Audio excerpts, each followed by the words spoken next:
After the 2019 season, the Marian football program was in trouble, but Colt pride was still strong. The team's already small roster dwindled down the stretch due to injuries in 2019, so much so that they had to forfeit their final 2 games of the season. In the offseason, longtime head coach Dan DeCoste, who stepped down 3 years earlier, stepped up to help the program.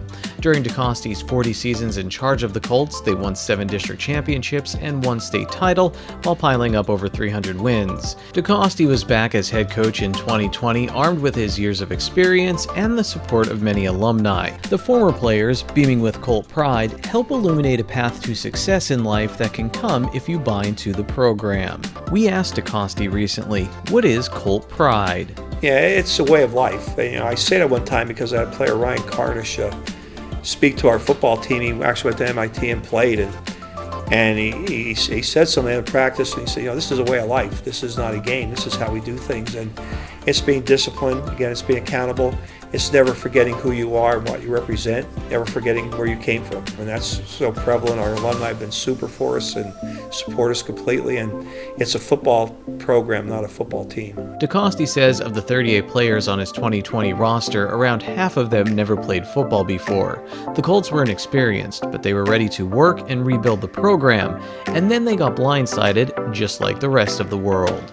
It's almost like football is very important here. With COVID going on, you lose a game, you bounce back. You saw people getting sick, people doing this and not being in the stands, things along that line. So I think COVID gave a different perspective in playing a game, because we hoped there would be a next season. We hoped there would be a next week, and there was in most cases, but it was tough. Adding to the struggle, the Colts weren't able to use their weight room due to COVID-19 restrictions. I had players, varsity players, who have never squatted or did a deadlift because we didn't have our weights. We had dumbbells out, and Coach Hacker, our weight coach, Coach Ogorik, he said to me first day, he said, Coach, he's looking at 200 stars. He said, those guys never deadlift or never squat. I'm like, what? He said, yeah, we were using dumbbells last year. We couldn't do that. So, also because of the pandemic, Marian's 2020 schedule was overhauled as the obstacles just kept coming for the small single-A school. It was tough to keep the kids involved because we went against some good football teams. They changed the schedule around on us. We opened up with Jim Thorpe and got Lawrence Schuylkill on the schedule, which of any team I coached there, that was probably the least prepared teams we had to play that level type of situation. So the schedule is back to an AAA schedule right now, which is where we're at as a program. And I think that last year they hung in and they came back. That's the big thing. They hung in, they came back, they didn't give up. They could see a light at the end of the tunnel. And I think what they began to do is, even though we were losing, they began to gain confidence in themselves as a football players as they gained more knowledge of the game. Through a 1-7 season amid a global pandemic, DeCoste still saw positives on and off the field. Well, I've told people that our wins last year were the fact that we fielded a football team. That was we were at a point where we were concerned about that for a while, but actually had some kids come out, recruited players from the school that never played before.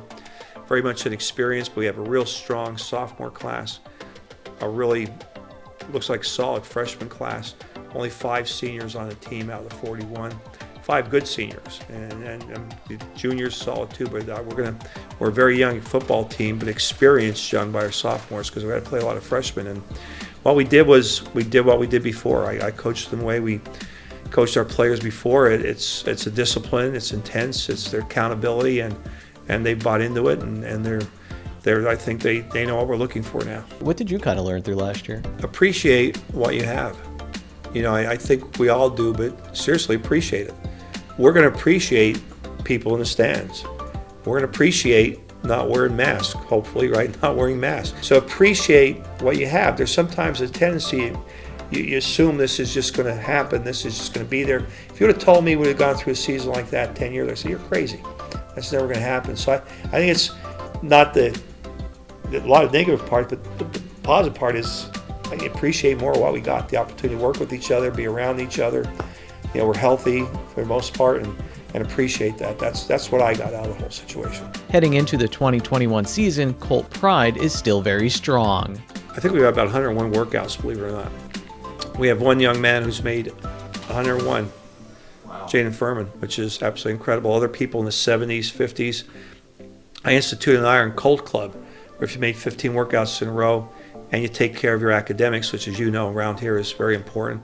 Out of 41 players, I think it's 25 or 26 have been Iron Colts. So the commitment is there, the work ethic is there. We're still relatively inexperienced. That's going to be one thing we've got to deal with, but that will come with games, and I'm looking for us to make progress every game we play. In hometown for SSPTV Sports, I'm Ken Cara.